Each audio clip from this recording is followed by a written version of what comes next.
Hello, I think this is time. So thank you for joining the AIP Open Seminar series. I would like to start with some important notices about this seminar.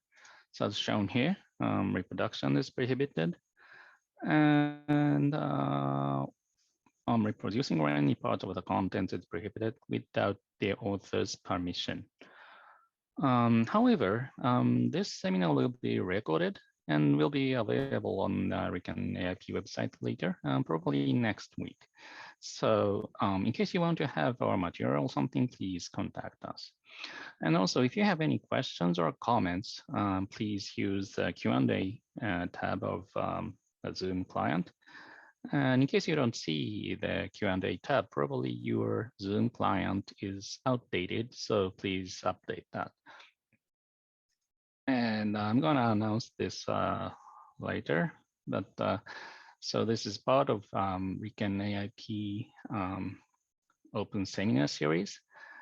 And you can see the list of past and future events from the website shown here.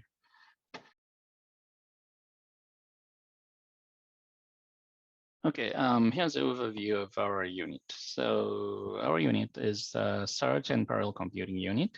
And as the title shows, it's working on search and parallel computing. I am the leader of this unit, Kazuki Yoshizoe. So I've been working on both parallel computing and search, of course. And but other than that, I've been working on game AI related researches like Computer Go. And well, of course, that's until the Google AlphaGo came out. But I was also working on parallelizing the algorithm multicolored tree search, which is also used by AlphaGo. So I've been working on massively parallel multicolored tree search for some years, which is to, of course, run multicolored tree search on a large-scale parallel computer to accelerate search. And well, this is not today's main topic, but I'm also a unit leader of another unit at Recon AIP, which is Computing Support and Operations Unit. And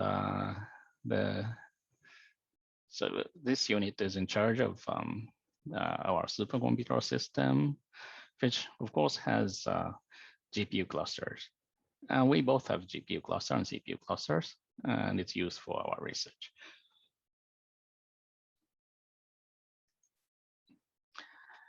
Okay, so what do I mean by search is,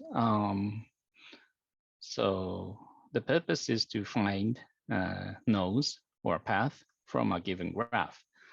And from a given graph, sometimes a node or the path means the shortest path or optimal combination, or if it was games, it's, well, probably the best play for games like the game of Go, or like for some puzzles. And there are, well, in my idea, there are two different types of graph search problems. So for one type of the problems, graphs are explicitly given, like a roadmap, strings, or social network graphs. Well, another type of the problems are the rule-based graphs, which is the graphs are not explicitly given, but rather graphs are generated on demand by a predefined rule. So like combinator optimization or satisfactory, so SAT solving, CSP, or games are belong to this type of problems. And my main interest in this one.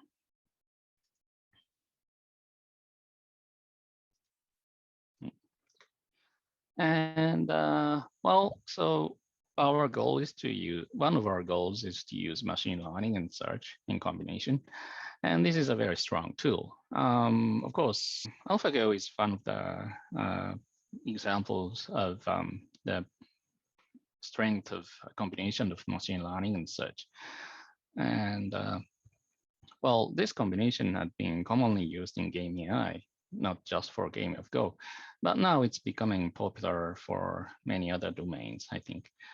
And well, one of our work is about well, this approach. And the advantage of this approach is that we can prune the search space based on machine learning, and so that we can focus on the promising part of the space. And often the search space is too gigantic so that we cannot do exhaustive search. And if we combine machine learning with search, we can greatly accelerate the speed of finding solutions. So it's useful for many problems like complex decision making, combinator optimization, often continuous optimization. And of course, thanks to the improvement of machine learning algorithms, now we can search on image or languages. So machine learning is making search stronger. And also search itself is still one of the promising approaches for many domains. So, and sometimes it can solve machine learning related problems. So I plan to show some of the examples today. And well, so I want to show the image of the power of machine learning, so that for example, for games like chess or Go, the search space is too large so that you cannot do brute force search. For chess, the search space is said to be around 10 to 45. Go, it's like 10 to 170. And of course, it's beyond the power of any supercomputers in the world. And we have applied the same approach for molecular design. And in this case, it's said to be the search space like 10 to the 60. So we have to do some kind of pruning to make this problem tractable. And where we do that based on machine learning. And also we are working on parallelizing these algorithms. So why do we need to parallelize that? So maybe you've heard of this, that single CPU core speed well, almost stopped improving because of some physical limitations. And so you cannot expect a current CPU core to improve greatly even in the future. So if we want to accelerate our algorithms, we need to use multiple CPUs or GPU cores by parallelizing the algorithms. And search algorithms do pruning. And it's not straightforward to parallelize search algorithms efficiently. And that's what we are working on. And this is well, recent members, mainly who contributed the contents of today's talk. This is me. This is Shufen Yan. He had moved to Chugai Pharma recently. This is Tanuj. He's now working at Parallel Computing Lab, India, Intel. And Vidal is an expert in heuristic search, and Ryuichiro Hataya is an expert in computer vision. Okay, so let's move on to the first topic. So Vidal, are you ready?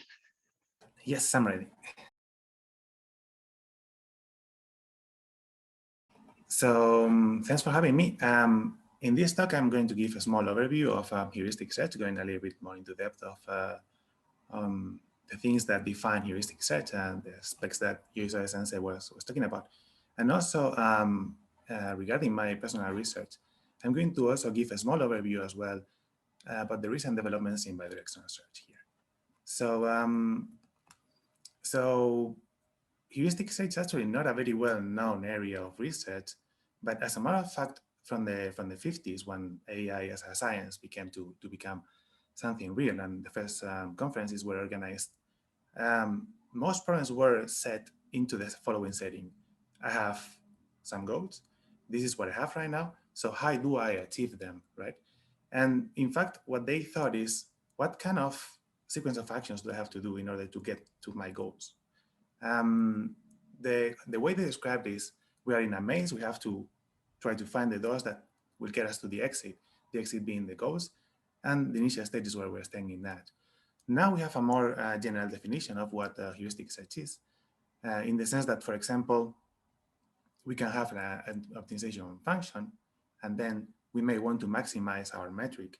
And in order to do that, we explore the search space, whether this is a combinatorial search space, a continuous search space, and so on and so on. But essentially, I would say, I would go and say the first paradigm in artificial intelligence was actually search. This is actually relevant not only from this historical point of view in terms of AI, but also because there are many real-life applications. So for example, pathfinding, how to go from A to B, scheduling, logistics. If you think about, for example, how to detect vulnerabilities in a system, if you can find a way to reach a state in which you are into the system by doing a sequence of actions, then you have discovered the vulnerability, right? So this would be a search problem as well. One that has to do with objective functions that we may want to maximize is, for example, trying to find the coordinates of the highest peak of Japan, the most accurately possible, right? Graphically speaking, there are some examples. For example, we got here Google Maps. So Google Maps is a typical example of pathfinding in the sense that if we want to go from Osaka to Tokyo, then Google Maps actually executes heuristic search algorithms and then displays the best route. Chemistry as well. This will be a common topic in the talk later on, not by me, but by other people. So here, for example, you may be able to buy these two molecules in the market, and then by doing chemical reactions, which are the actions that you can do, then you can get to this one, and then this one, and then this one, which may be the goal, or follow this path here if the goal is this molecule here.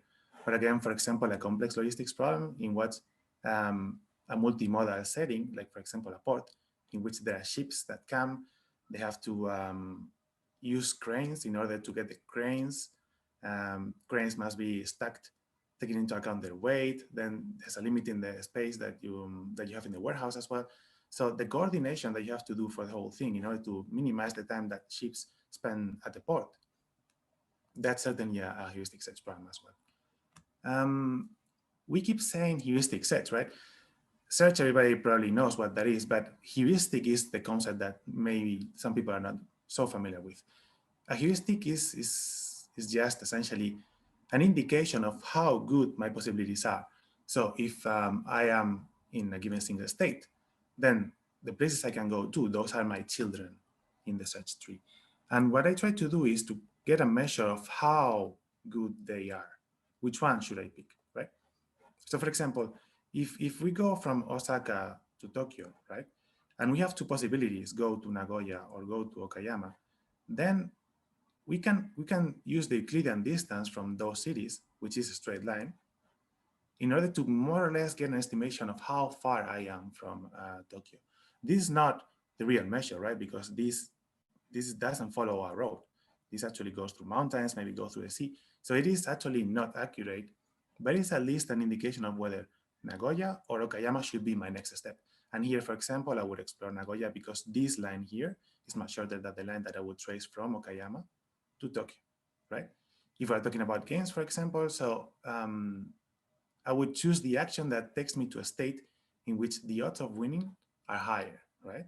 Or if, for example, if I want to find the highest peak, you have two options to go up a mountain or go down the valley.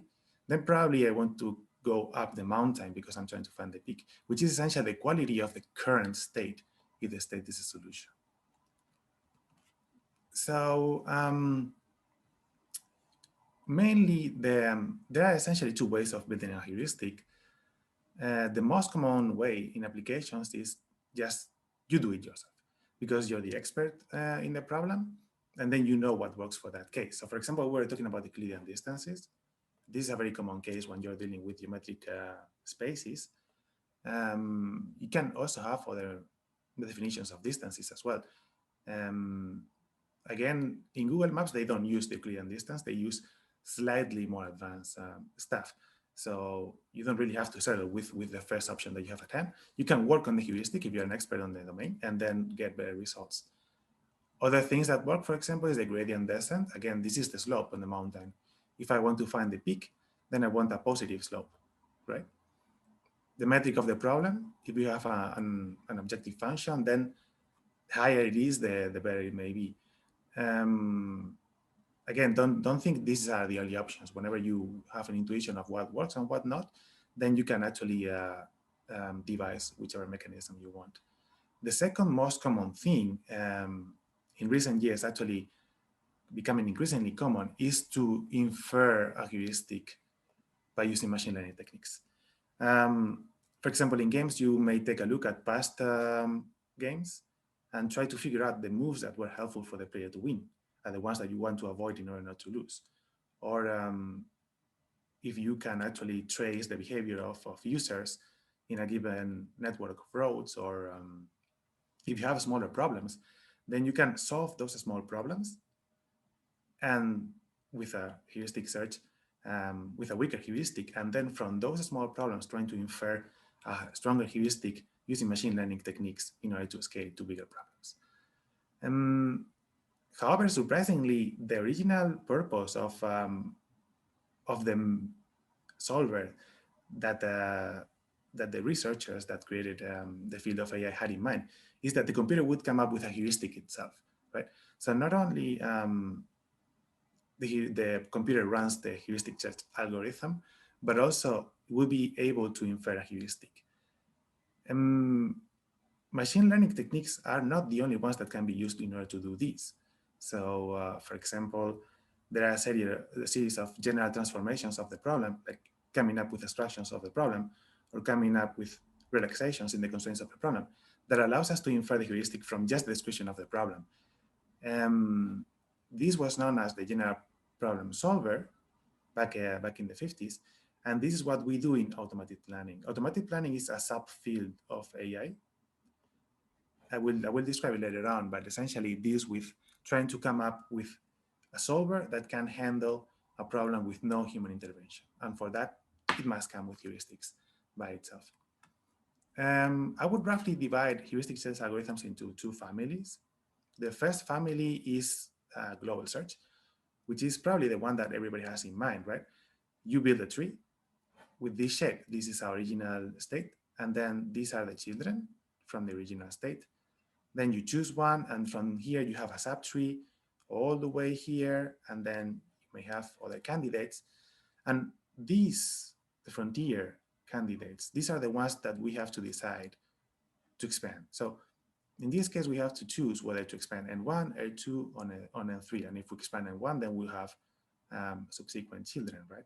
And the way you choose one of these is because you know the cost that it took you to go from the original state to N1, known as G, to N2, known as G, to N3. And then if you add the heuristic, then you will have a number, right? Which is essentially the quality of the solution, an estimation on the quality of the solution. In more formally, a lower bound on the cost of the solution. And in this case, for example, N2 seems to be the most promising because it seems like this arrow here that would represent the cost from going to N2 to the goal is the shortest one compared to this one or to this one. If this is not a good one, then we can always backtrack, go here and then follow in this one, or maybe go all the way here and then follow in this branch here. The other family of algorithms is essentially local search algorithms. In local search algorithms, we're working with a state that can be used as a solution. Normally, the initial state, of course, is going to be a very bad solution. In this case, this is the one that we may end up with, right? Labeled as the current state here. And the options that we have is to, whichever options we have, it doesn't have to be a continuous search space. It can be also a discrete search space. But the thing is that the children will have also a value as well corresponding to the objective function. So the higher we up here, if we are trying to figure out which is the highest peak in Japan, the higher we want to go, right? So this child here will be better than going down here. The problem with these algorithms is that they are usually not able to do backtracking because we are not maintaining a search tree, right? So if, for example, if we choose to just go up here and following gradient descent, then we will we will reach a local maximum instead of just going to the global maximum. Some examples of these algorithms, right? So from the global search family, the most common algorithm is everybody probably heard about, right? And back in college or or whatever is A star. A star belongs to the family of best first algorithm, and it was created in 1968. It has the very strong guarantee that it returns optimal solutions, and surprisingly, until 2016, it was the state of the art. There are other versions that only use linear memory, although they may still use exponential time. And also it can be turned into suboptimal but faster versions in which you may not get the optimal solution. You may get a suboptimal solution by 10%, for example, but you may end up using less time. Minimax is a very famous one. This is the algorithm that classic chess engines use, usually used for games in which you have two adversaries and then they take turns making moves. Monte Carlo tree search is arguably the most popular search algorithm right now. It is not a machine learning algorithm, it is a search algorithm that has been successfully combined with machine learning techniques. So, so it actually belongs more to heuristic search than to machine learning. I will talk a little more about this later on.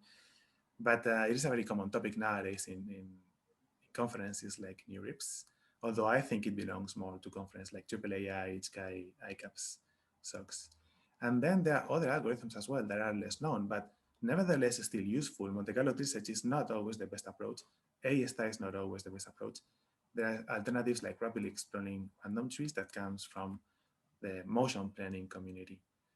In terms of local search algorithms, we have height climbing, which is essentially gradient descent, simulating annealing that includes some randomization to escape local minima, beam search that keeps a set of candidates, taboo search that keeps a list of states that have been visited, and so on and so on. So there are many options, and there's not always the best algorithm for everything. In case you are doing research on something and you may use heuristic search, then I would recommend you to ask a heuristic search expert in order to choose, for example, I don't know, A star over Monte Carlo tree search, because that may be the best alternative, or taboo search over hill climbing, because that may be the best alternative depending on your domain. Again, coming back to how ambitious heuristic search is. Heuristic search is at the core of general AI as well. If we're going to try to come up with a superhuman intelligence, humans are good at learning and adapting. Machines are good at enumerating states and counting stuff. So in my personal opinion, it would be a combination of heuristic search and machine learning. Again, the area that I mentioned before, automated planning, that's exactly what it tries to do. This area in particular has defined a language that you can use to describe objects and actions. So for example, the location I am at, that will come with a predicate, I am in this location. It relates me with the location I am standing at and the actions that I can do. So for example, I can move from A to B if A is connected to B. It defines initial states and goals. And then you have to come up with a solver that just from this information will come up with a solution. So the main key here is that there's no human intervention. And this is clearly shown in the competition. So we have a competition that is held every 3-4 years, more or less. And in this competition, participants send the solver without knowing the benchmarks at all. So you send the solver and you don't know what kind of problems you're going to have to solve. And then the organizers run your solver on their benchmark without telling you what kind of benchmark is being done. And then they give you the results. So your solver has to be general enough to handle all those problems that we were discussing about before. And of course, this is a very challenging task. As a matter of fact, we happened to win 2 editions ago with quite a complex technique that uses binary decision diagrams. But if you guys are not experts in heuristic search anyway, maybe you would be interested in the machine learning track, in which first your solver is run against the small instances. So the solver, your own solver, should be able to learn without your assistance, and then try to leverage this knowledge that the solver came up with in order to scale and be able to solve instances belonging to the same domain but of much bigger size. This is actually super interesting, and if you guys are interested, you can just ask me, and I will gladly tell you what this whole thing is about. And again, that's not the only thing that you may want to do here. If you are a machine learning researcher, there are so many things that have to do with performance in heuristic search that is beyond what a human can do. So for example, as I was describing it before, but Monte Carlo research was using Go because there were no good heuristics for Go or policies or evaluators, right? That people could write, unlike chess, for example, like evaluators in chess, they are handwritten, but in Go that was not the case. So part of the success is that machine learning techniques were able to come up with heuristics that were stronger than what people was able to write. Also, you can learn the model of a problem. If there's a problem that you are not sure how to define, then maybe a machine learning technique will allow you to model it. And then on that model, you will be able to run heuristic search algorithms. And also, don't forget, some problems are actually better suited for heuristic search than machine learning. The opposite also occurs, but in those cases in which both possibilities are available, then keep in mind that one of them may be better suited to solve the task at hand than the other one. So, so always take that into account, not because you're a machine learning researcher, you should always do heuristic search. Not because you're a heuristic search researcher, you should always do heuristic search unless, and if machine learning is better fitted for this thing. So coming into a more particular and specific topic, and this belongs to my personal research, and just in order to show that heuristic search is still a very active area of research, I'm going to talk about bidirectional heuristic search. So I was showing in examples before that normally if you have a start state and a goal state, what you do is to try to figure out the way exploring this tree here all the way to the goal, right? But actually, that's not the only possibility that you have. You can actually run two algorithms at the same time, one from the set of initial states, one from the set of goal states. And then the purpose of these two algorithms is to meet somewhere in between. So you're not actually heading towards the opposite goal, but you're rather heading to the opposite tree. And if you ever meet, then you can reconstruct a solution, right?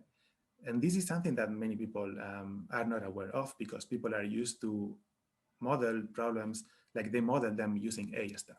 A star just does from here to here and then it builds a single tree, but that's not the only alternative. So why is this promising? And I'm going to give you guys an example regarding if you are working with blind search. Blind search means that you have no heuristic. You don't know a way of determining which of the children is the best one. So there's nothing that you can do about it. Here, I don't know that in order for me to reach G, the goal, from my initial state, I have to go right. So then what I do is I explore all children equally around me, and then those that are 2 steps away, and then those are 3 steps away, and so on and so on. This is called breadth first search because it explores in breadth, right? And in this case, you will end up expanding b to the power of d nodes, b being the branching factor. So for example, here, if I can go up, down, left, and right, that will be 4. So the number of children that I have, and d, the depth of the problem. So maybe from here to here, it takes me 20 steps.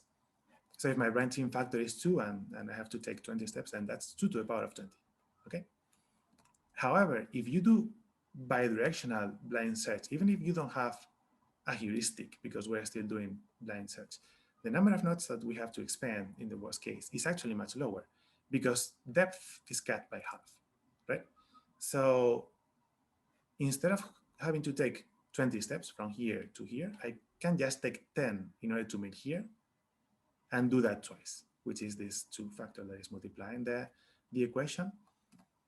If you paint it, then you can realize that actually the area within this circle is much bigger than the sum of the area of these 2 circles. And if we're talking about a branching factor of 2, so I can go left and right, for example, and it takes me 20 steps to go from here to here, then if I do unidirectional, then this will be roughly 1 million possibilities at the end. Whereas if I do bidirectional, this is roughly 2,000. So this is 3 orders of magnitude just by doing this, because we're actually reducing the most critical aspect in this problem, which is the depth. However, normally we work with heuristics, right? because there will be some way of figuring one out. And in that case, the area that we explore doesn't look like a circle. It's actually more like an ellipse like this, right? Which actually goes to the goal, towards the goal, guided by the heuristic, which is this dashed blue line. The way everything is ranked in A star, for example, is you add the cost of a node plus the value of the heuristic, which is the F value, which is the lower bound on the cost of the solution. And then you keep expanding nodes. And in the end, you will end up with an ellipse. If we do this in both directions, then we'll have something like this. Forward search will be looking like this, green ellipse. Backward search will be looking like this, yellow ellipse. And then you will explore more or less a subset of these two areas and meet somewhere in the middle and reconstruct a solution. However, there's a big problem with this thing. So before I was talking about blind search, that were these two circles, right? If we are using blind search, we don't explore this area here that you guys can see. If we are using heuristics, we don't explore this area here, but we will explore this one here. And this area here, if you paint it like this in a biplanar way, it doesn't look like it is a big deal, but this actually grows exponentially on the number of variables of the problem. And this is the reason why for almost 50 years, bidirectional search was never better than A star. Only recently we understood the mechanism, the reasons why this was not working. So despite heuristic search being a very, very, very old discipline in AI, we are still making a lot of progress. The key aspect that we were able to figure out is that normally we assume that these algorithms are independent, but that's not the correct way of doing that, because the costs on both sides interact, right? And if you want to think about it in a graphical way, if everything around the goal is, for example, 6 steps away from the goal, and I'm working with a limit of 10, so I'm just looking at solutions of cost at most 10. If I am going forward, then I don't want to go beyond 4 steps, right? I don't want to go 5 steps forward when I know that everybody around the goal is 6 steps away, because that's 11. Formally, it's defined by this equation here. And it was actually surprisingly only understood from a theoretical point of view after many successful algorithms from 2016 were proposed. But those algorithms, even though they didn't really realize what was going on implicitly, they finally became competitive. And also they had strong theoretical properties, much like A star has. So for example, just to give you guys an example, this is the so-called pancake problem. Here we have some randomly sorted pancakes, and we want to sort them out. So the smallest one is on top and the largest one is at the bottom. And the way you can modify this is you take this cooking tool and then you reverse the stack over the tool. So for example, in this case, this large pancake is the one that ends up being on top. That's the action that you can do. And you can choose where to place this cooking tool here in between any 2 pancakes or reversing the whole stack. And those are essentially your children.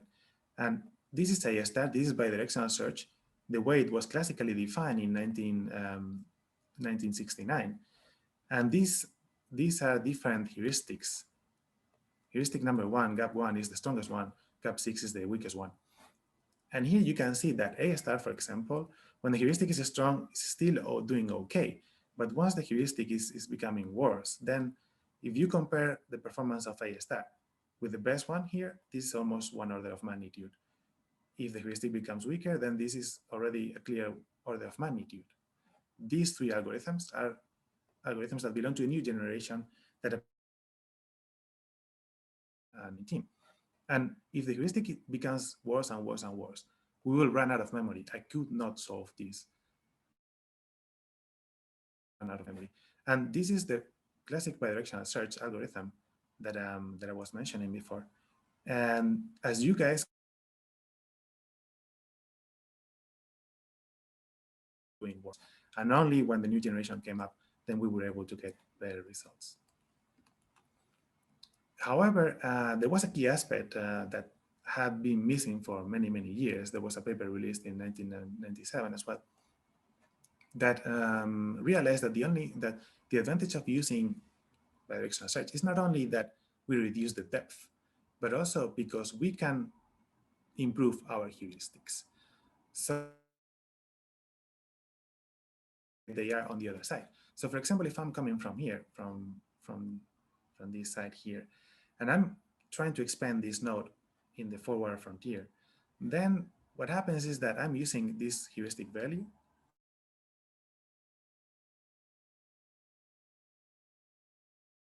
And the thing is that I have to go through this frontier. And in this case, I can check how accurate my heuristic.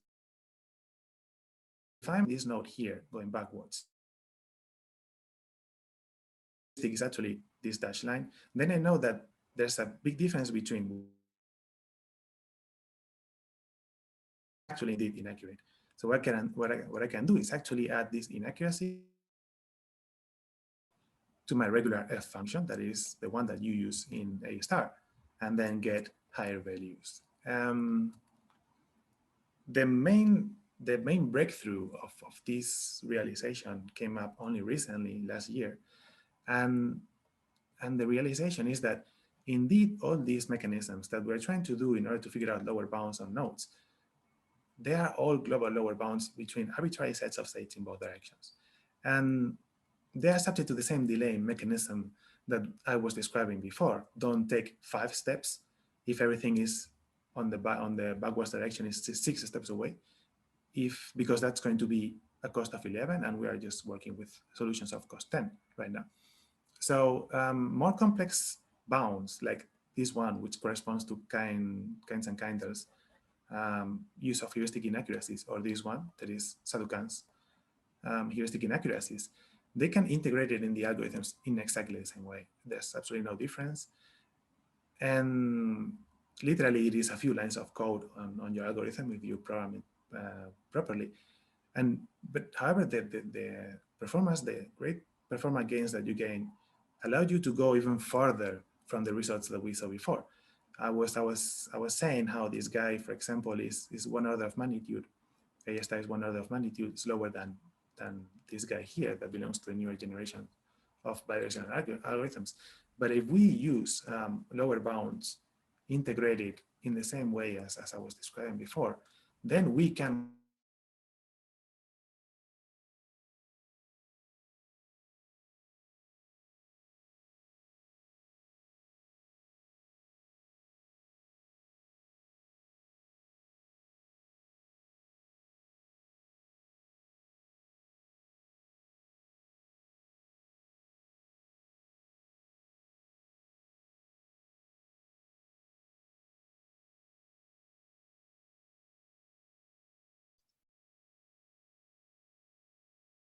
Sorry, did you disconnect? Did you get disconnected?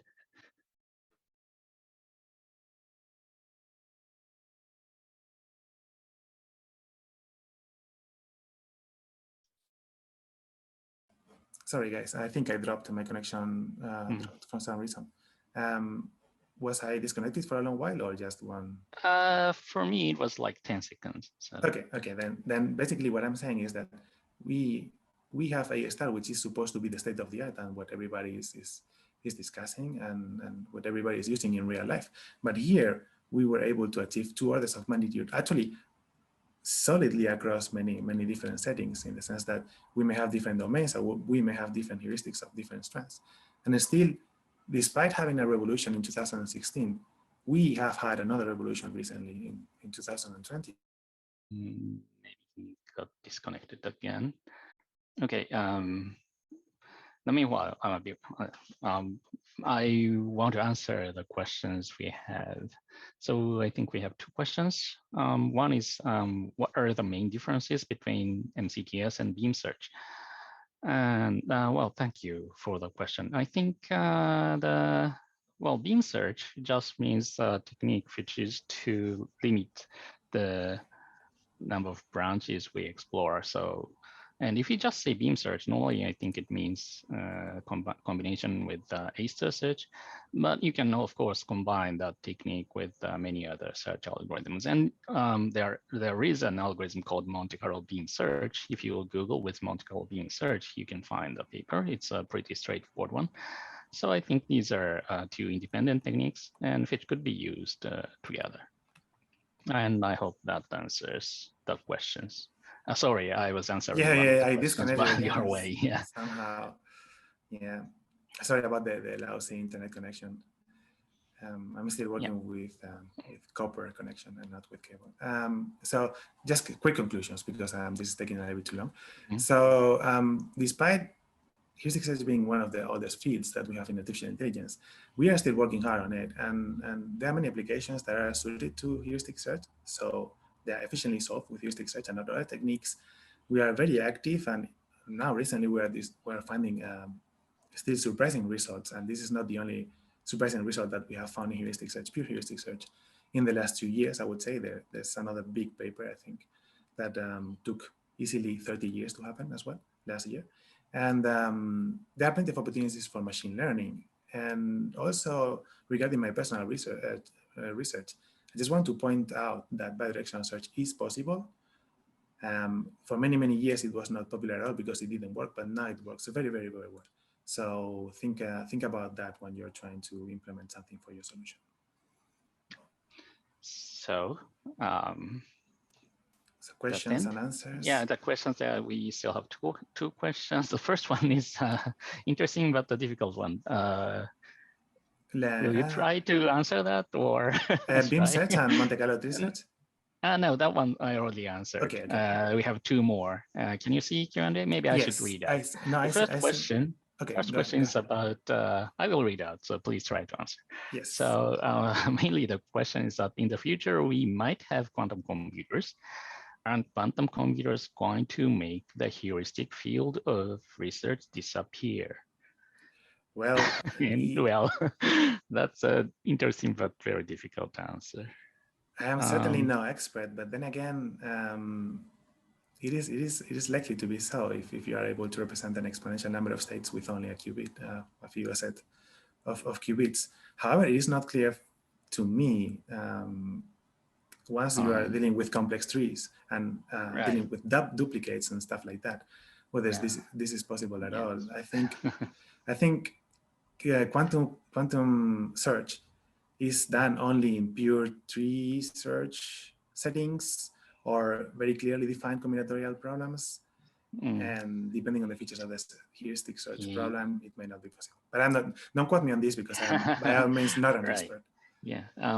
For some cases, is in some ways theoretically proven that the gap is bigger than the gaps between quantum and classical computers. Like, for example, the game of Go is X time complete, and I don't think quantum computers are able to solve the game of Go.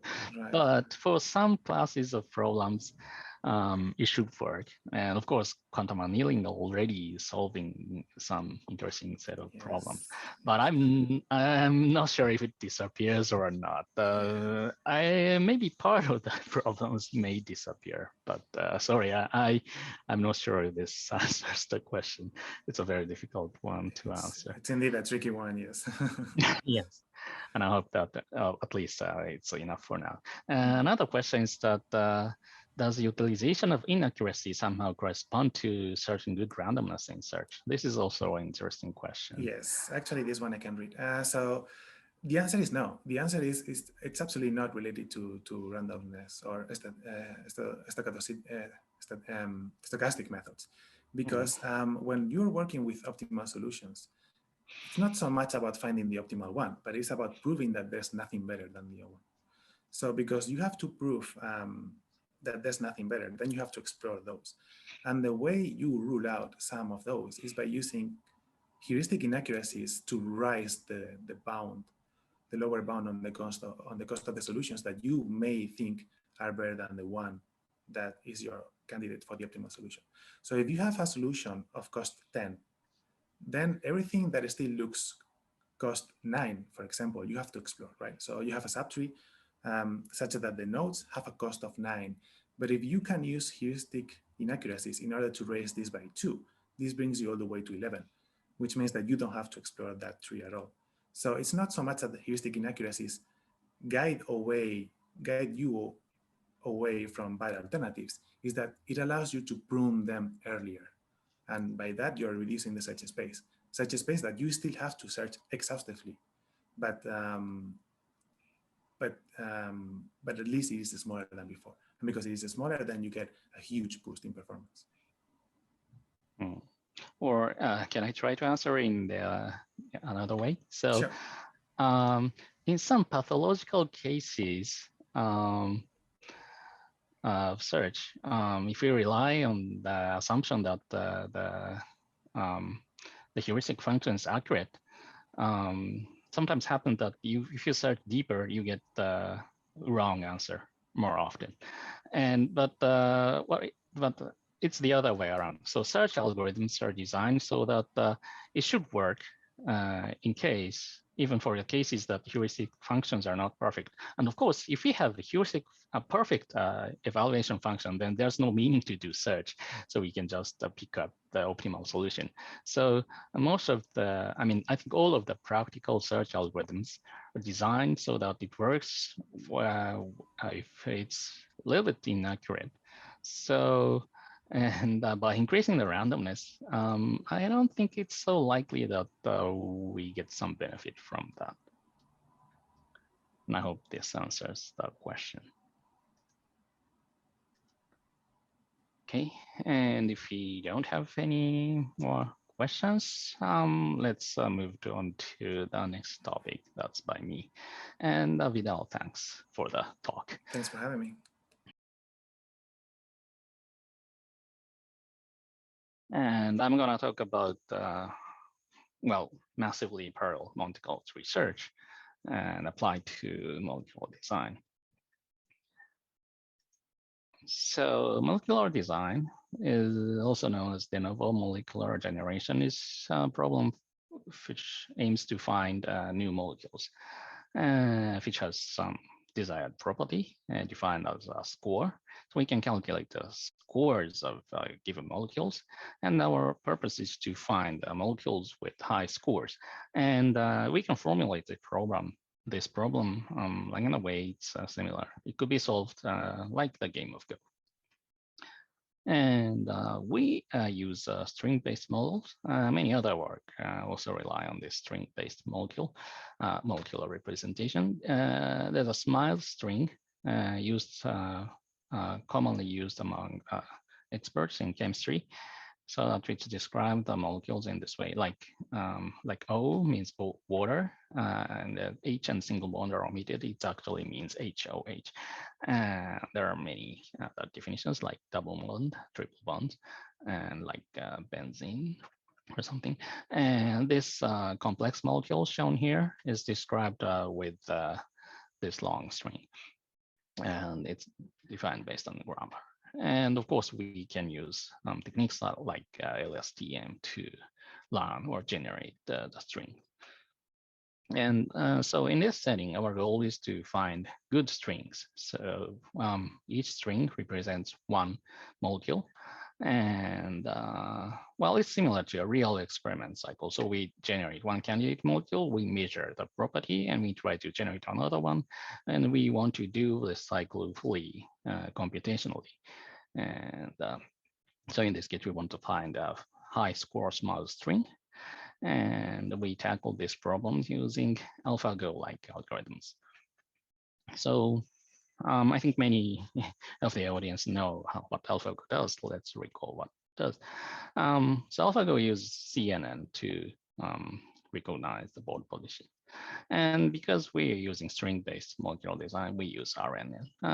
In our case, we use GRU. Of course, we can use LSTM also. And well, the first version of AlphaGo was still using rollout, which is to randomly play the game until the end game. And we do a very similar thing using RNN-based rollout. And for the game of Go, of course, the reward is given by win or losses. And in our case, we can calculate the score of a given molecule using a computational chemistry simulator. And AlphaGo used one of the variations of MCTS, that's PUCT, and we are using vanilla UCT. Well, the difference is not the difference is small. And this is an overview of molecular design by UCT and RNN.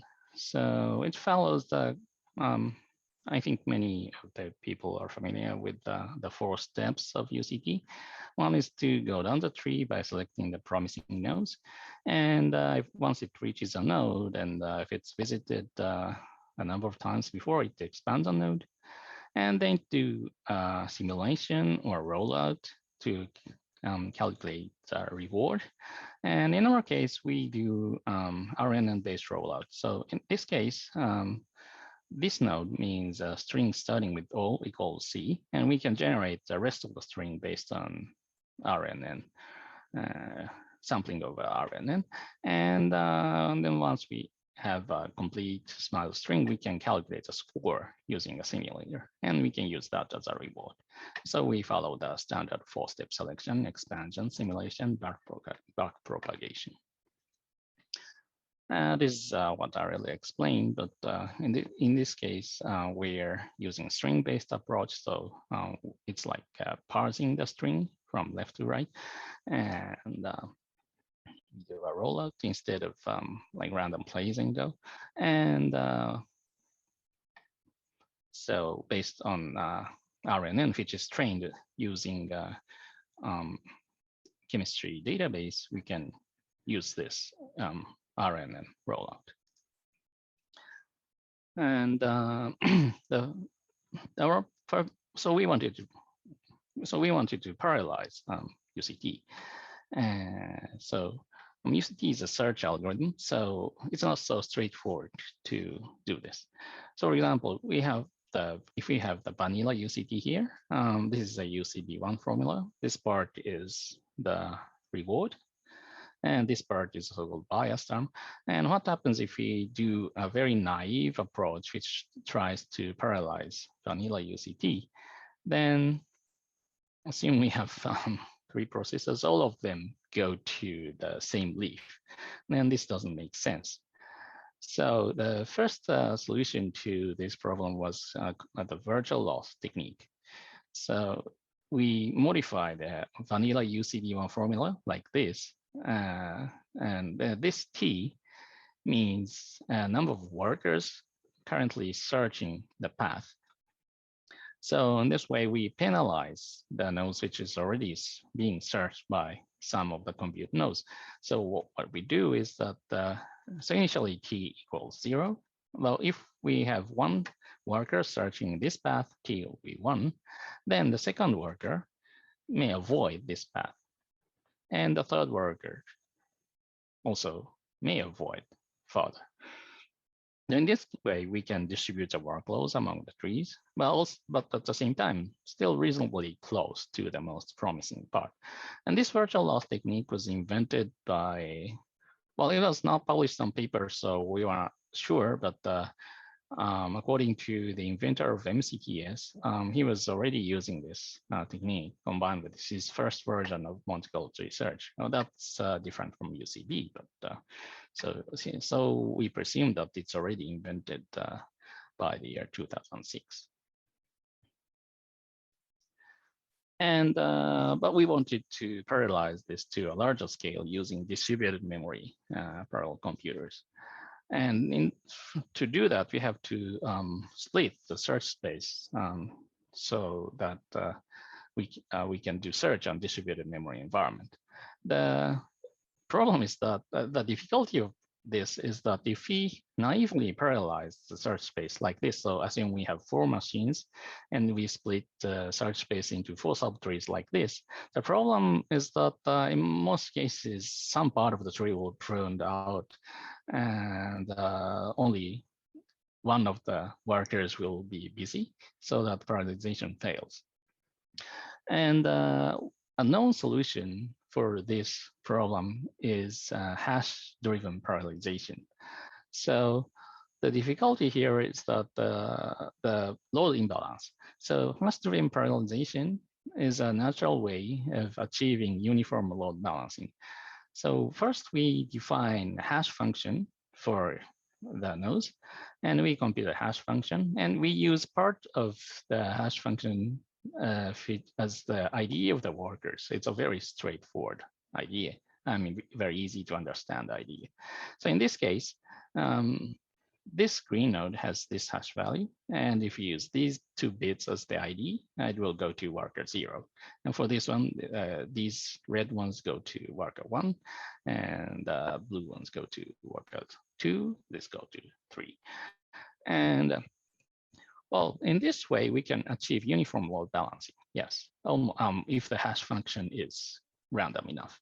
But of course, there's a problem. And we could, whenever we traverse a branch, it's very likely that we have to send a message between 2 machines. So there's a trade-off. And however, if, experimentally, it is known that this hash-driven parallelization works well for IDA star search, that's a variation of A star search, or well, A star search itself, or UCT.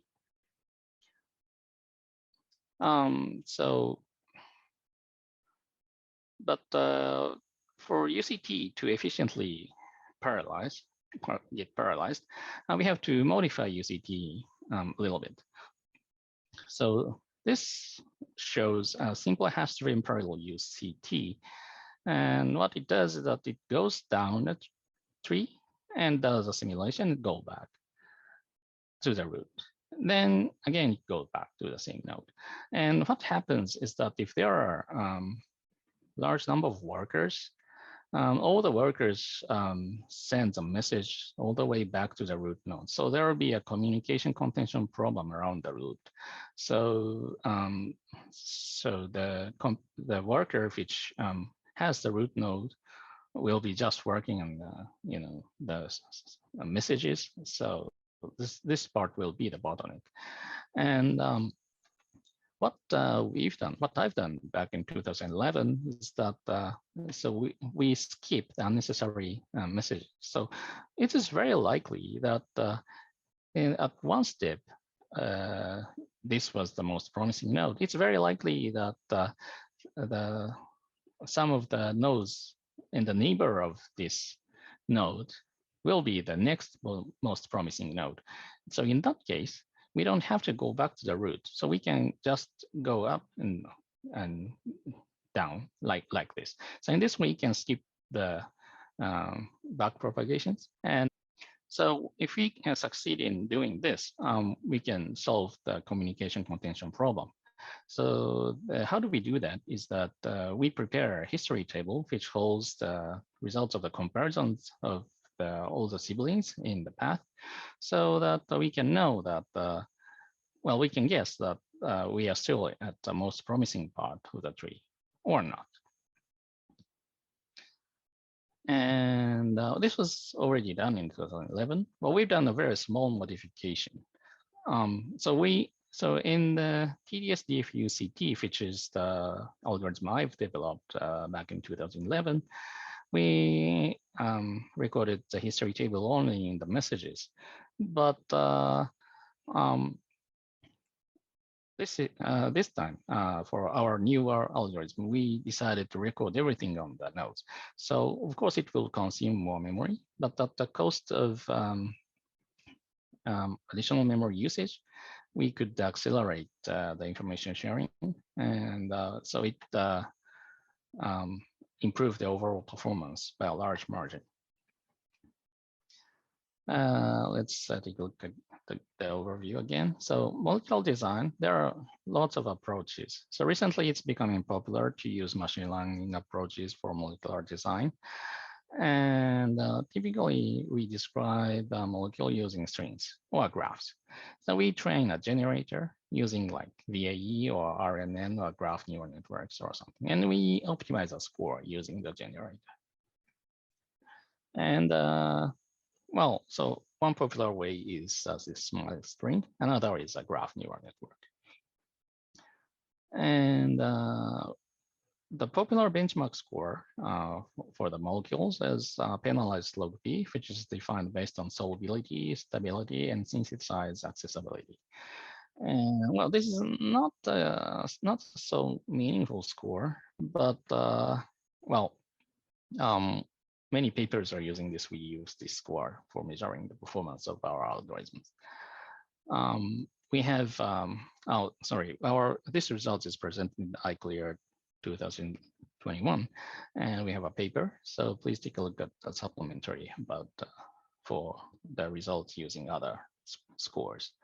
And there are many existing papers. These rely on small string-based representation. These rely on graph neural network-based ones. And this is the approach we are using.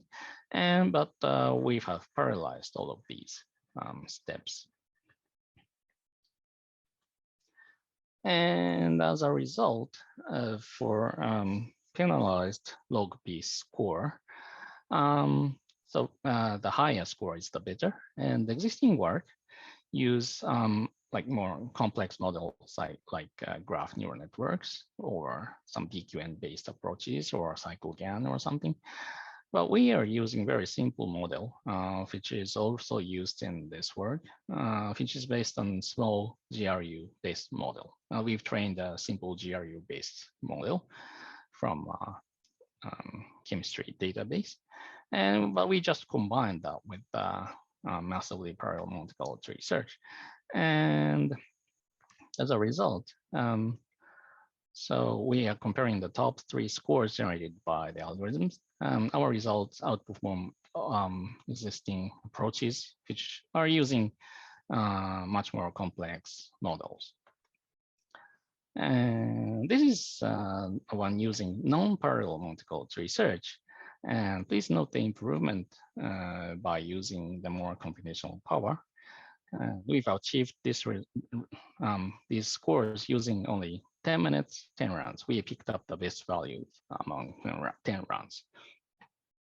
And for this result, we used 1024 CPU cores for 10 minutes. And this is a comparison of the scores against non-parallel multi-color tree search. So this is a result of non-parallel multi-color tree search using 40, 160, up to 2,560 minutes. And these results are using more number of workers for 10 minutes. So for this case, the total computational resources should be the same. So 256 workers times 10 minutes versus 2,560 minutes times 1 core.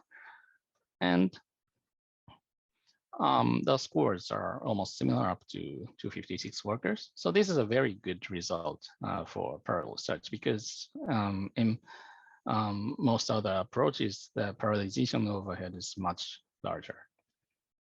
So our Mcts outperforms other approaches by using a simpler model, thanks to the power of parallel Mcts. And also, another thing is that if we replace our simple model with better models, it's very likely that we get better results, or we get the same quality of results much faster. And well, the last question maybe is that why this MPMCTS outperforms existing approaches? For example, this one, this is our approach we've developed the year 2011. But it works well until like 64 cores, but the performance diminishes beyond like 256 workers. And well, the simple answer is that our new approach succeeds in generating a deeper tree. So this one, so workers tend to stay in suboptimal subtrees for longer. And as a result, trees become wider and shallower. And what is a typical phenomenon for a parallel search, not just for parallels. Well, maybe for parallel MCTS, it's very common to see a wider and shallower tree. And for the improved algorithm, the tree becomes deeper. And this is an experiment comparing the average depth of the nodes, not average, but showing the depth plot of the tree. So this is non-parallel MCTS running for 10 minutes. This is non-parallel MCTS running for 2,560 minutes. And this is parallel MCTS using 256 workers for 10 minutes. And for this one, the average depth is very shallow. But for the new one, the tree is getting, well, almost as deep as the ideal case, which is this one. So, well, maybe further investigation is needed, but our approach is, well, should be generic and could be applied to other MCTS applications. Well, this is generated molecules. Well, maybe it's only for a chemistry expert. I just wanted to show that the penalized log P score is maybe not good anymore. So in the first few papers, the maximum score was like 6 or 7. But we are getting like ridiculous, very high, which is a bit ridiculous. And probably P log P is not good enough score anymore. And we've tried some other should be better score, which is more complex. And we succeeded in generating more natural molecules. And thanks for listening. And we have one question. Let me read out the question. So what is the rate in molecules per second unit at which your method can generate molecules? And how many cores are we using? Sorry, I forgot to show the number here, but I think, so at maximum, we used 1024 CPU cores. And I don't remember exactly, but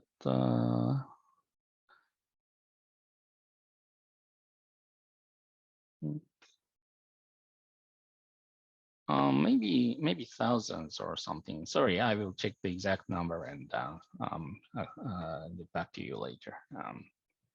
But please, if you take a look at our paper, I think you can calculate the number.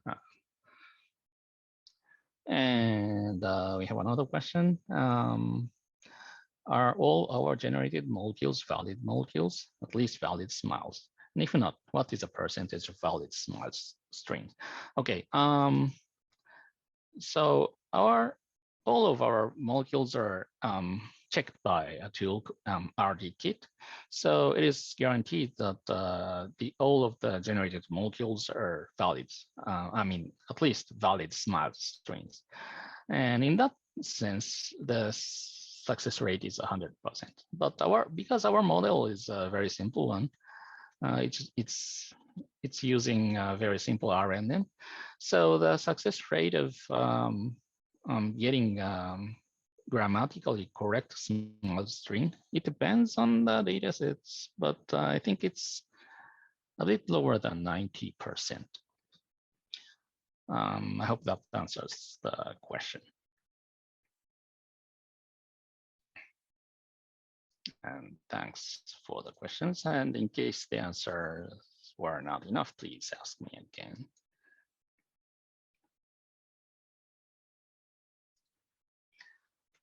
Okay, thanks for listening. And if there's no other questions, let's move on to the next topic.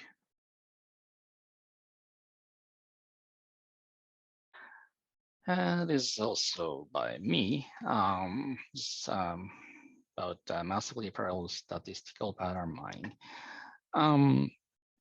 This may not sound like a search application, but it actually is. And we believe this is a very useful tool.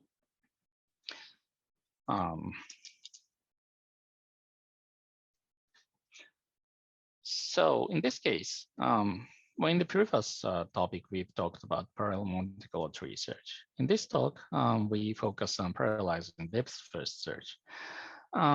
So let's recall the difficulty of parallelizing search.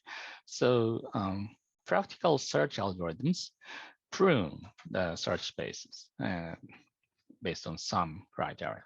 And because of the pruning, simply splitting the search space causes unbalanced workloads. So so it's difficult to parallelize.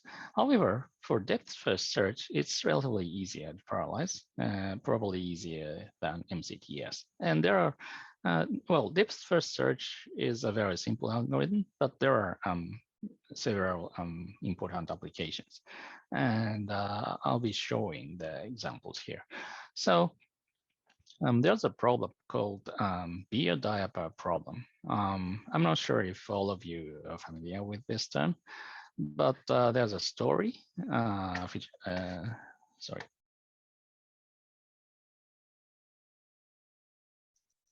There's a story about Walmart that on Thursday night, people tend to buy beer and diapers together.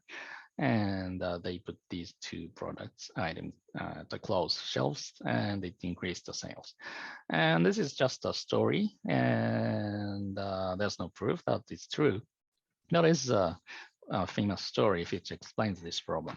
So we have a database of our market basket items, and one line, so well, the content, one basket, and well, maybe this is type or this is beer. And the goal is to go to frequent pattern mining or frequent item set mining is to find out the frequent item sets from this database. In this case, the solution is, well, if we are going to find item sets with a frequency of 3 or higher, then a solution is this. And of course, the interesting ones are the item sets with larger number of items. And so this is market basket analysis.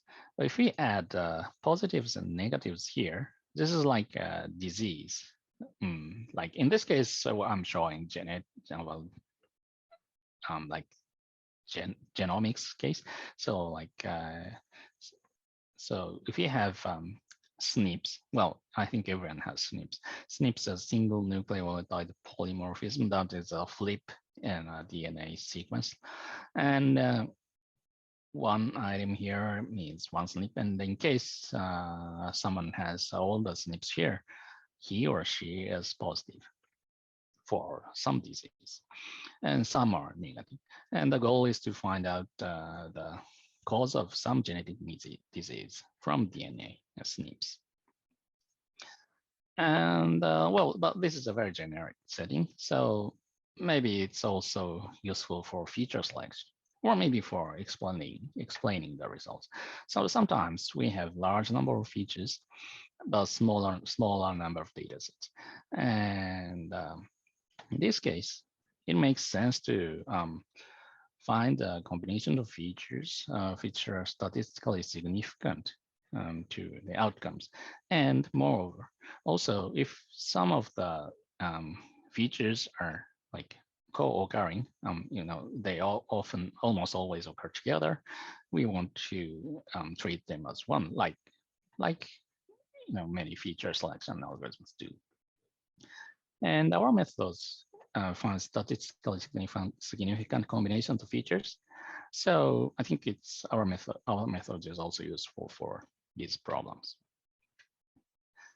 Well, as an example, we focus on GWAS problems, which means genome-wide association studies, like finding the cause of a genetic disease, or finding SNPs which improves some traits, like making like tasty fruits or rice or something. And existing GWAS approaches find only 1 or 2 SNPs because, of course, the computation, the complexity is very high. It's exponential to the number of the features. For example, there's a database of SNPs for Alzheimer's disease. It contains 380,000 combination SNPs. And if you want to exhaustively search all combinations of these possibilities, that's 2 to 380,000. So of course, that's not possible. So we have to do a smart pruning of the search tree. And also we wanted to parallelize the algorithm at a large scale.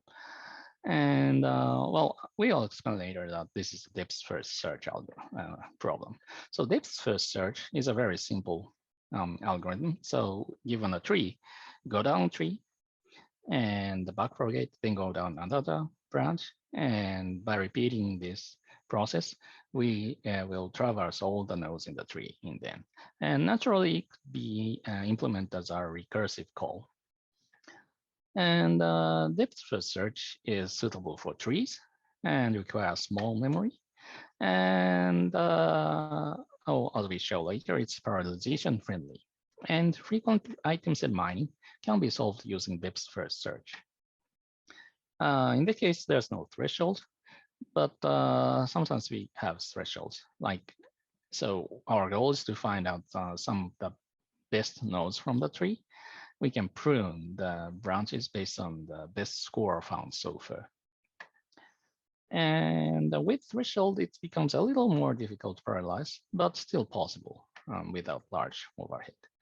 And statistical pattern mining can be implemented in depth first search with threshold. In this case, statistical means we are focusing on significance threshold like Fisher p-values. And if it's like lower than 0.05, that's maybe considered meaningful. And we want to find some statistically significant result.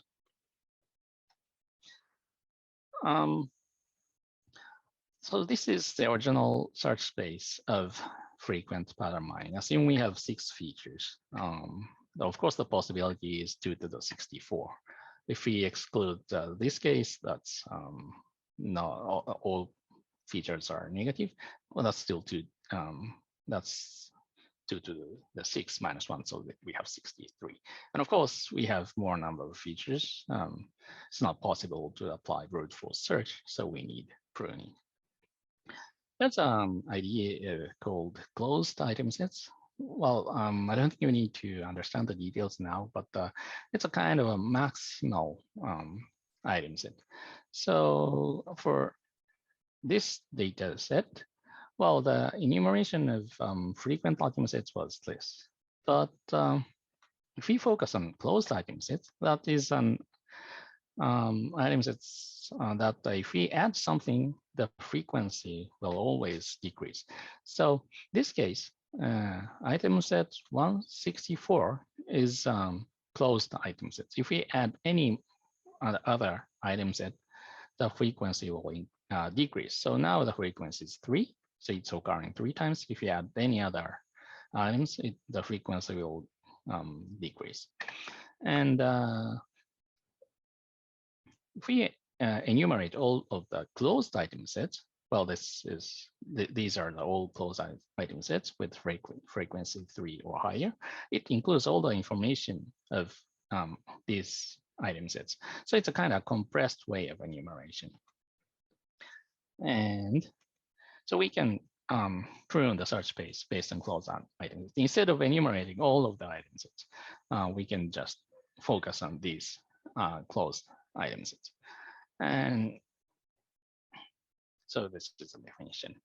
And by using closed item sets, we can greatly prune the search space. And also, if you focus on the statistical significance, we can prove that combinations which has lower frequency can never be statistically significant in terms of like Fisher p-value. So we can prune the search space in this way also. So this is depth first search with threshold. And well, to understand all the details, you have to understand all of these, but I think you need to understand this now. In case you're interested, please take a look at some of these papers. And we are relying on parallelization techniques shown here. Let me briefly explain the parallelization techniques. So for depth first search, So normally we rely on, we implement this recursive function call, but it is very difficult to parallelize as is. So what we do is that we formulate the recursive function call based implementation to loop-based implementation, which use stats.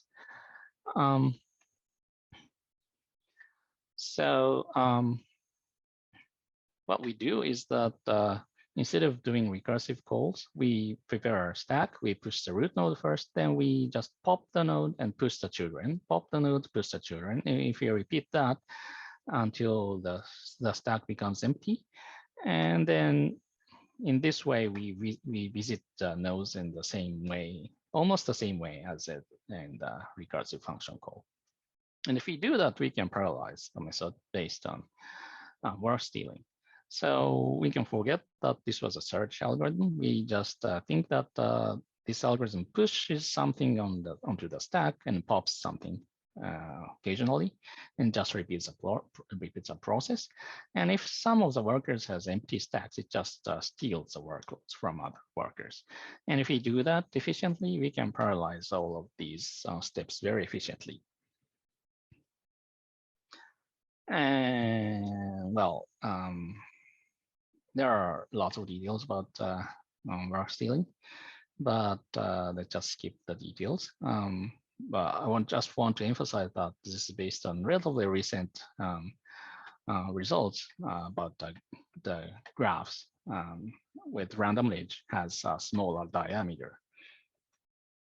And well, this is, I just wanted to emphasize that something which should be easy for a non-parallel algorithm can be difficult for parallel cases. This is correctly detecting the termination of algorithms, and that becomes difficult in these cases. Algorithm which relies on work stealing often suffers from correct termination detection if you don't know how to do this. We have implemented the way combining two existing algorithms. And we used efficient communication patterns so that we can reduce the communication overhead, and added some other techniques as well. We succeeded in parallelizing it very efficiently.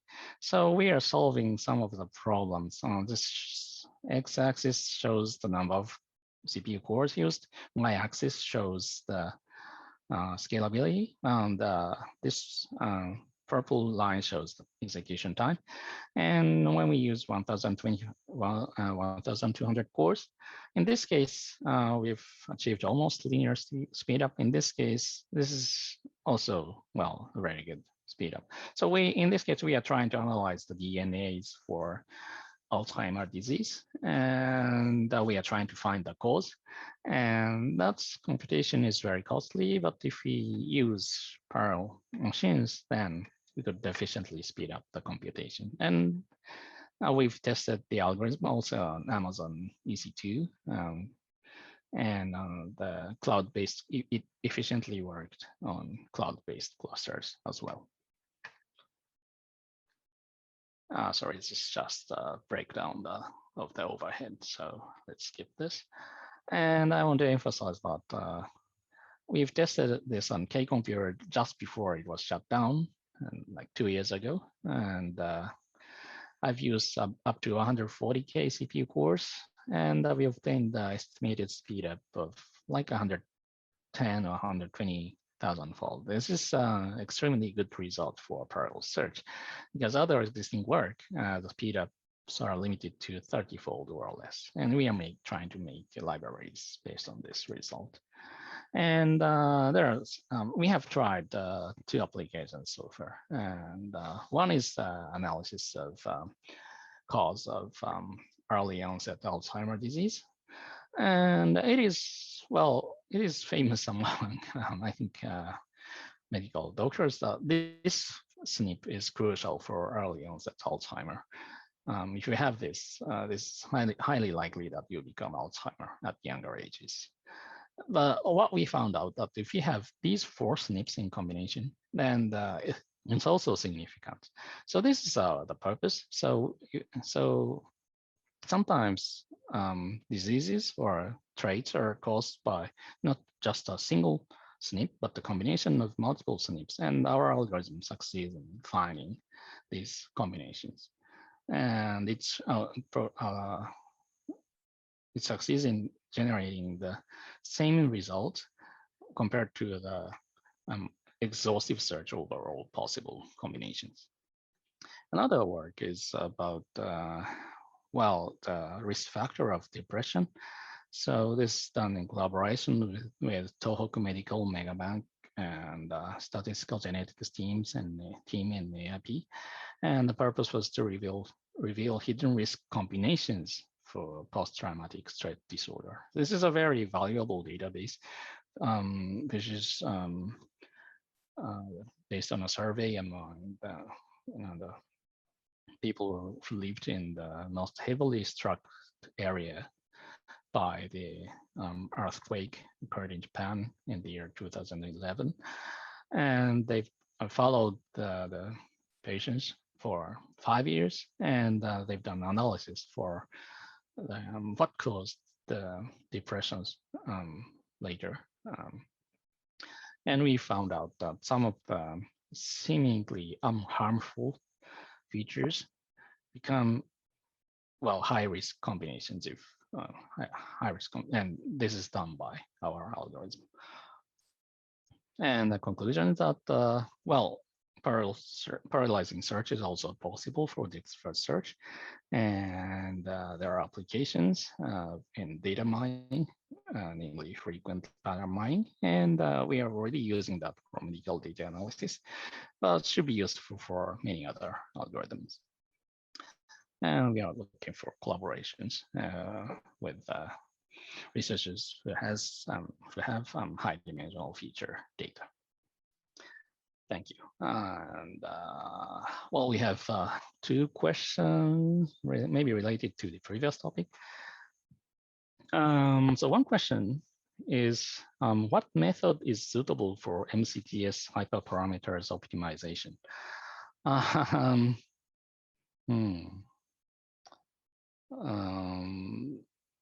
Well, it's difficult to answer. Maybe hyperparameter optimization tool, which is useful for other problems, are also useful for MCTS hyperparameter optimization. I don't think MCTS has some special characteristic which makes it more difficult or easier than other problems. So I think you can try existing hyperparameter optimization tool for MCTS. Maybe if there's a difficulty, then maybe it's not because of MCTS, but the problems. So if you are working on making stronger programs for games, then you have to let the algorithm play multiple games to get statistical results, statistically reliable results, so that it will be very time consuming. For problems like chemistry, it's a bit easier to get evaluation. So it's a bit easier for like single player case, but for 2-player cases, maybe it's a bit difficult. I'm sorry. So the answer is that I don't know. So sorry. And the second question is that, is it possible to use XGBoost like GBM or CatGBM in the same task instead of MCTS?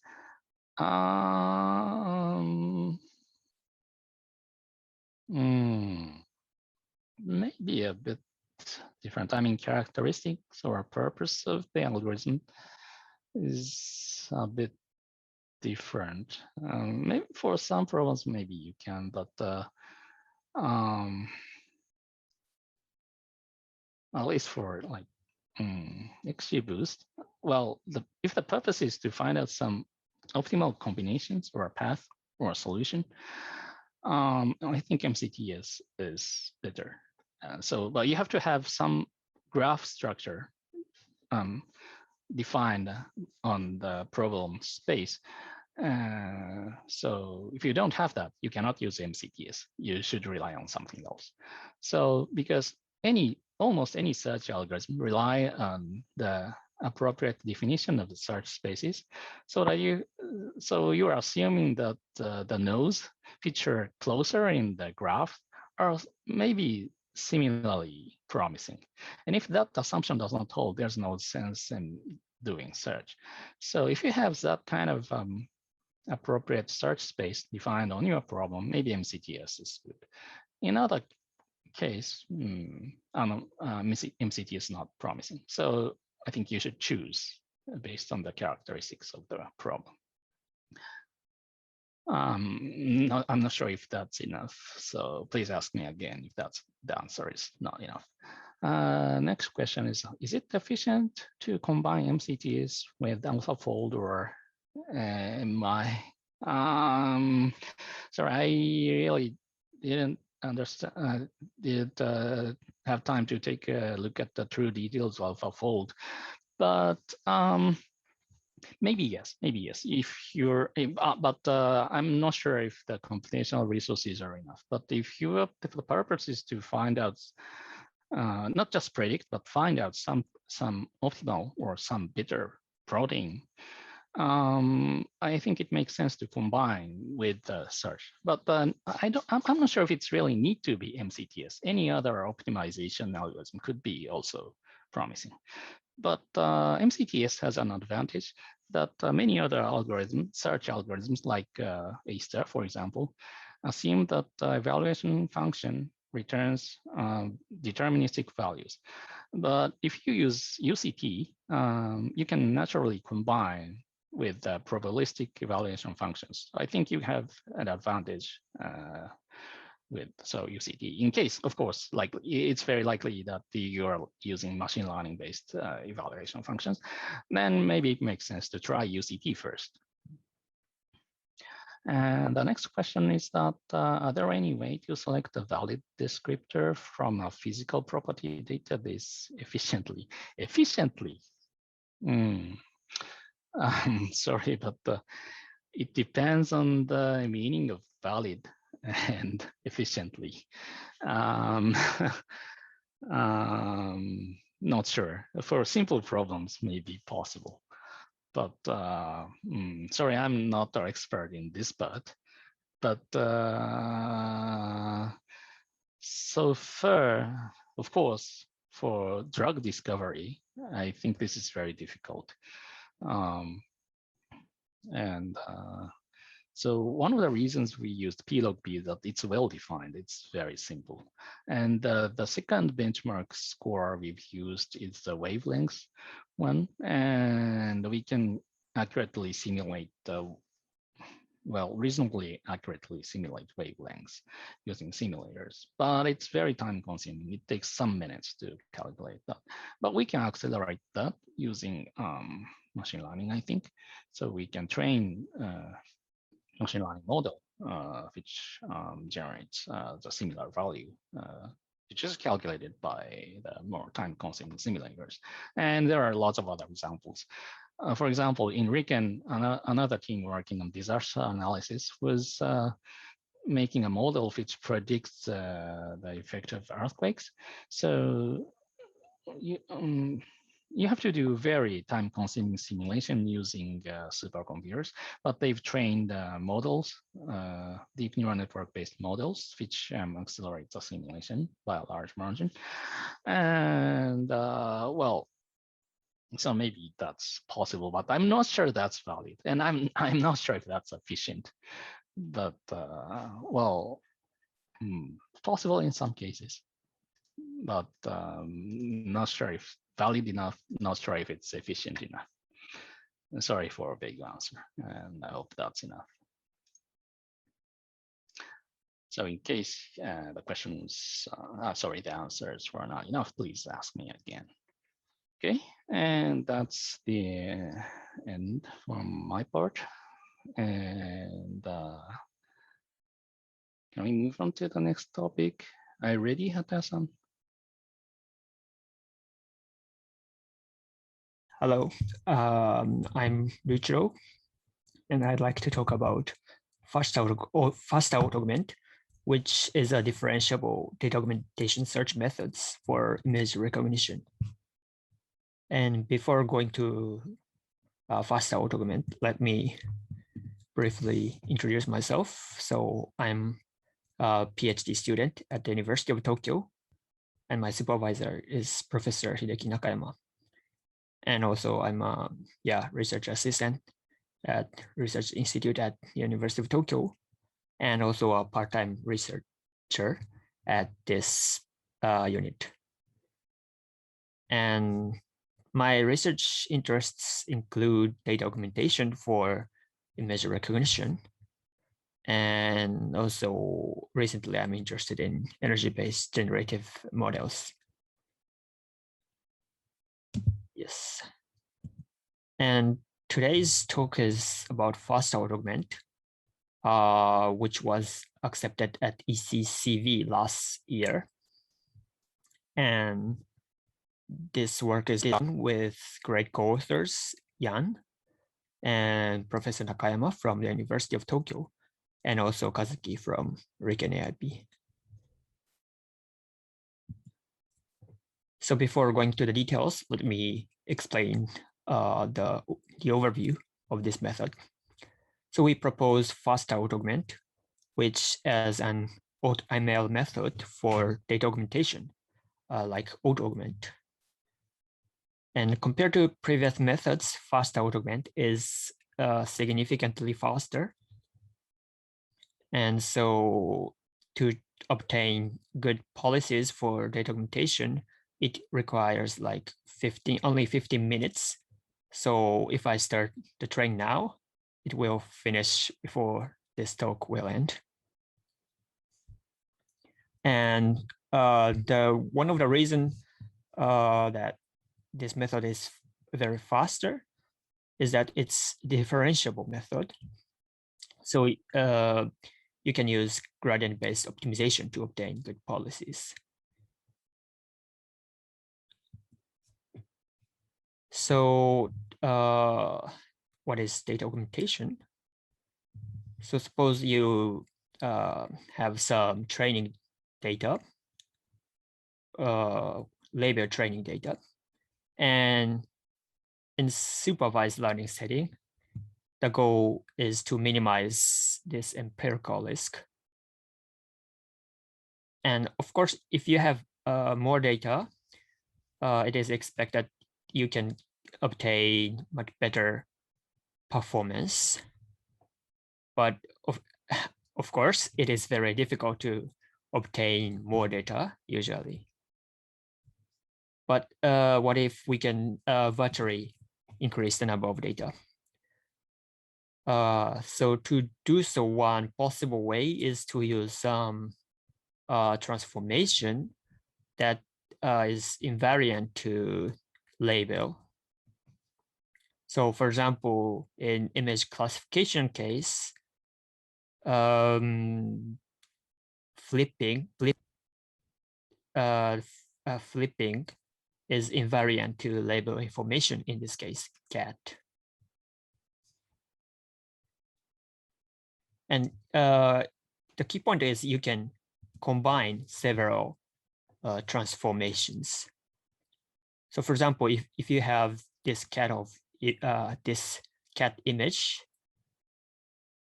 and if you apply rotation stochastically, you can virtually have 2 images. And if you apply more, like by inverting, finally you will have 4 images. So now you can obtain diverse images virtually. And this rotation and invert can be selected from operation set containing several invariant operations. And here there's some parameters for this data augmentation policy, such as combination of operations or magnitude, such as degrees in rotation, and also probability of applying.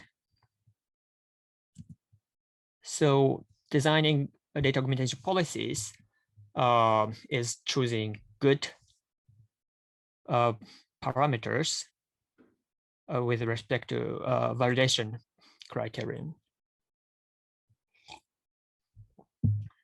And historically, this designing was done manually, but recently some methods are proposed to design it automatically. One way, so this is a suit code for designing data augmentation policies automatically.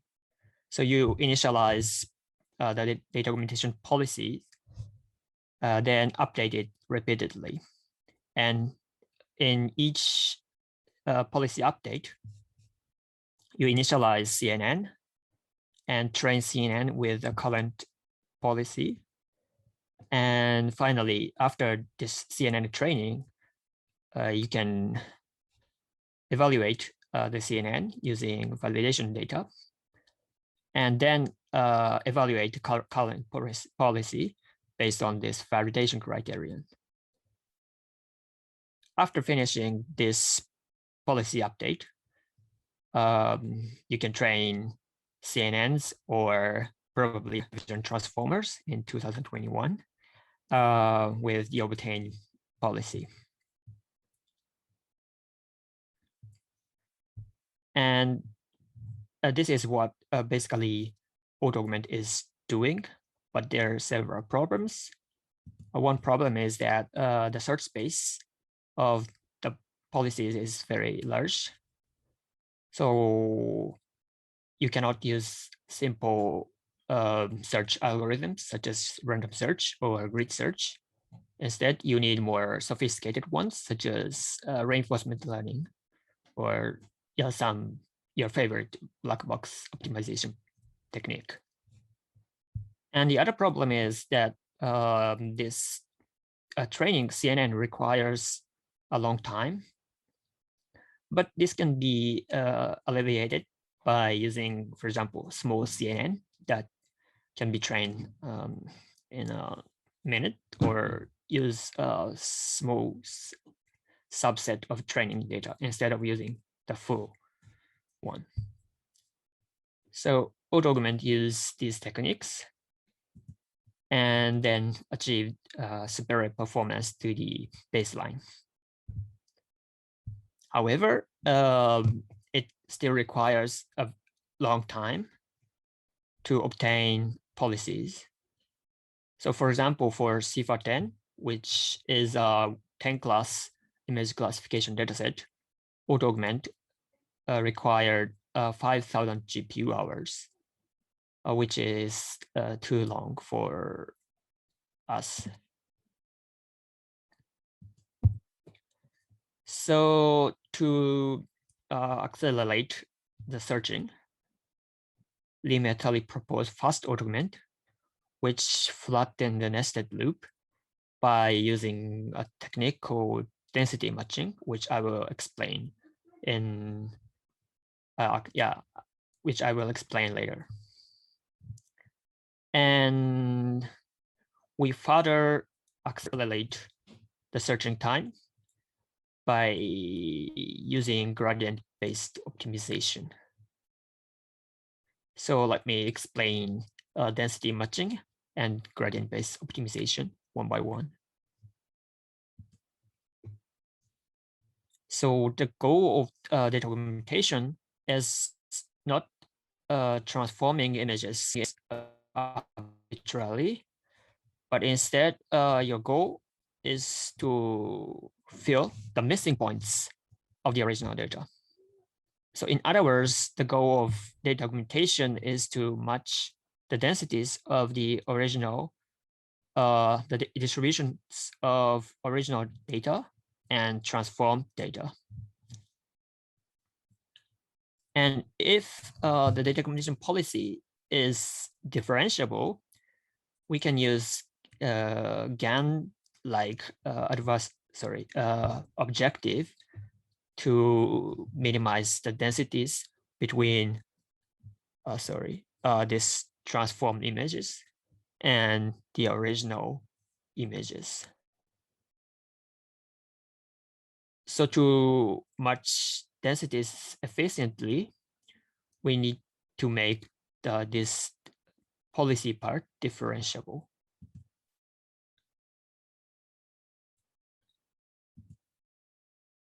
Okay, so for differentiable data augmentation, we need to make them differentiable with respect to parameters, probability, magnitude, and also the combination.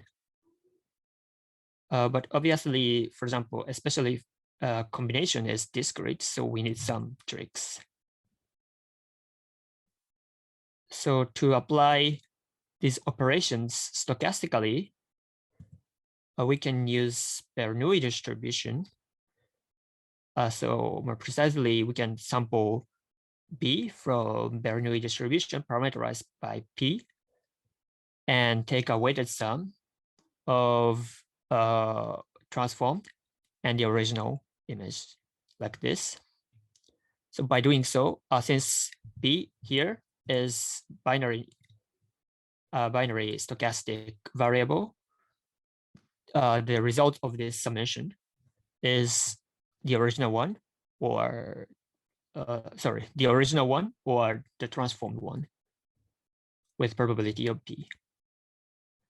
The problem is this Bernoulli distribution itself is not differentiable, but there are some ways to make this Bernoulli distribution continuous.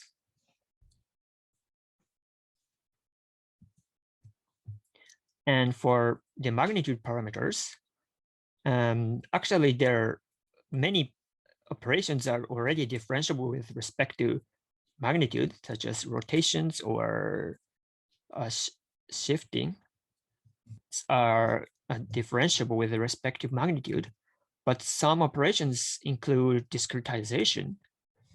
So for these operations, we cannot use gradient-based optimization, but we can approximate it somehow. For example, by using straight-through estimator like this. So basically, in the forward path, the operation is applied in a discretized manner, but in the backward path, during backpropagation, these operations are regarded as continuous. And for combination, instead of selecting only one operation, we first apply all operations in parallel and then take weighted sum of the results with this parameter pi, which is almost one hot like. So if, for example, this rotation is chosen, this pi1 is nearly equal to a 1, and the rest pi2 or pi3, etc. Or nearly 0. So by combining these, this different data augmentation pipeline or policy becomes differentiable with respect to parameters. Note that we use this differentiable data augmentation pipeline only during policy search. And after finding good policies, well, we don't need to use weighted sum or something like this. Okay, so this is the schematic view of Fastautogram. So again, we apply data augmentation policy to original image to obtain transformed images. And these transformed images are compared with the original images and to match the densities of the original and transformed ones. In the experiments, we add additional regularization term called classification loss. which I will explain the details later. So by using this Fastautogram, we can achieve very fast searching for good data augmentation policies. And as can be seen, the Fastautogram is significantly faster than previous methods. But when you see the test error rates, the performance is almost on par with previous methods. And this is sample transformed images, samples of transformed images. So as can be seen, for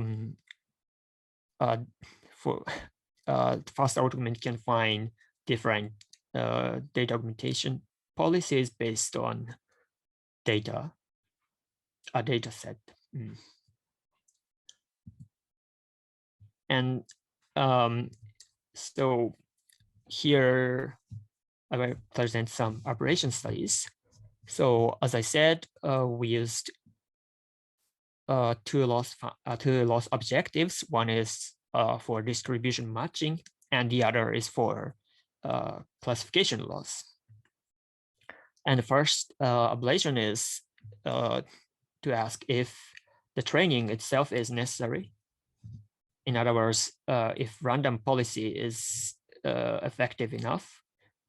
But on CIFAR 100, which is a 100 category dataset, the gap is significant. So it shows the training is necessary. And also this second loss term is quite important. I mean, without this classification loss term, the performance decreases a lot. So this is probably this CIFAR 100 include 100 classes, and some transformations without regularization may how can I say, may transform images wrongly that cross the borders of class boundaries. And actually on CIFAR 10, which is a 10 class classification dataset, such gap cannot be observed. Okay, so this is the summary of this presentation. So we proposed Fastautogram, which is an automated method for data augmentation. And yeah, it's quite fast, and I hope the training is finished. And also it's a and the reason for this fast training is it's differentiable and can be used can use gradient information efficiently. And some implementation of this work is uploaded to GitHub. So if you are interested in, please check it. And if you are questions or some comments, please send me an emails. Thank you.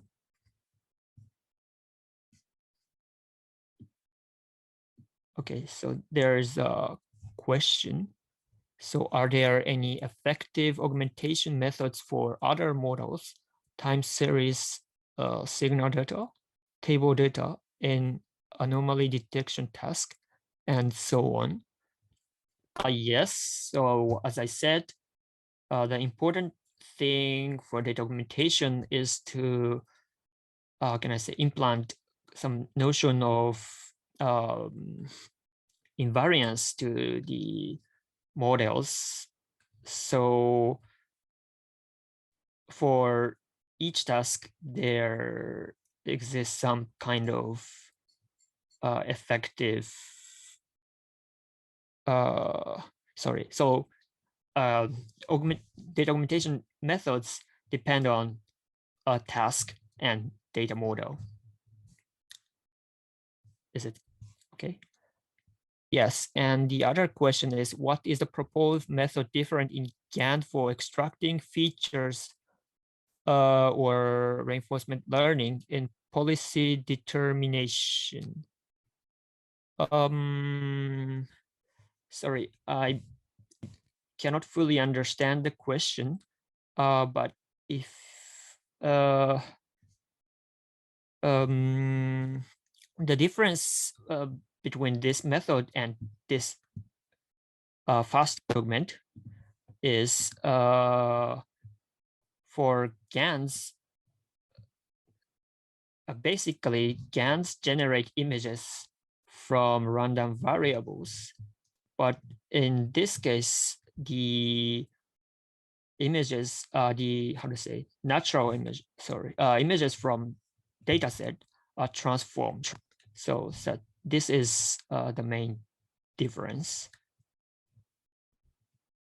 And also, the goal of GANs is to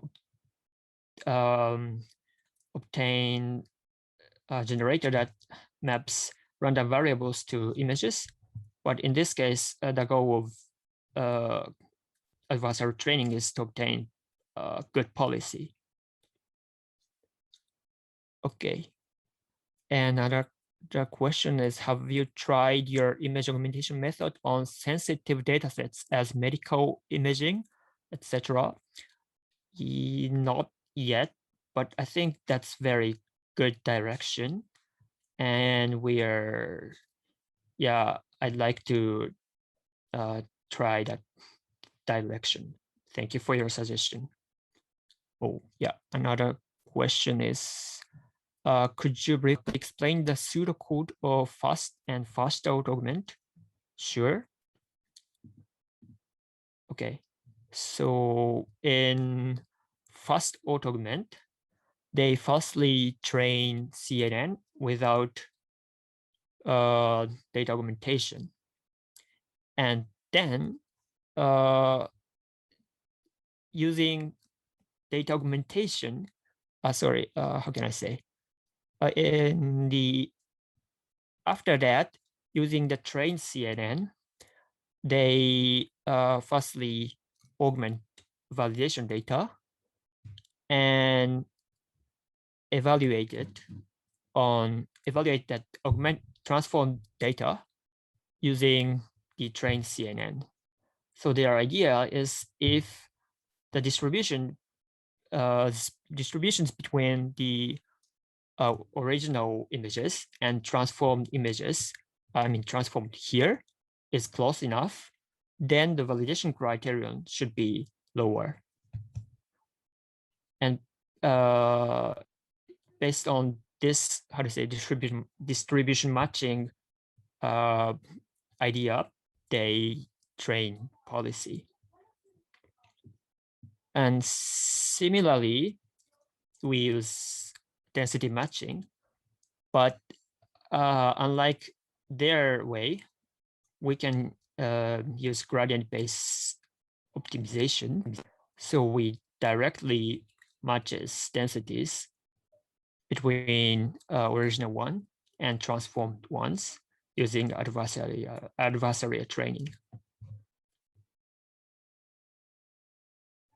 Okay.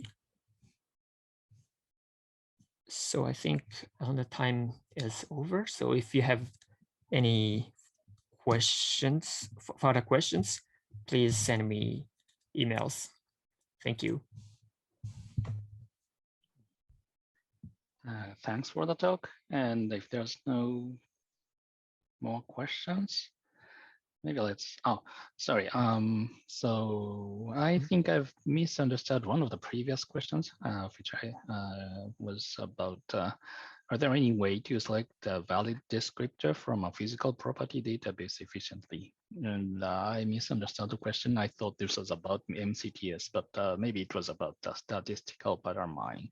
And the answer is maybe yes. So our statistical pattern mining could be used to find that kind of things. And so we have one algorithm for binary features, another for continuous features, and the benchmark problem used for continuous features were database obtained from, I think was for alloys, and so maybe promising. But there are limitations in our current algorithm. So it works for all binary features, all continuous features, but currently it doesn't work well for the mixture of binary and continuous features. So we have to improve the algorithm. And sorry for misunderstanding the question. And I think we've answered all the questions. So let's conclude the talk. So thanks for joining our Open Seminar series. And please also take a look at the upcoming Open Seminar series from the webpage shown here. And also, please take a look at the recorded videos of the past sessions.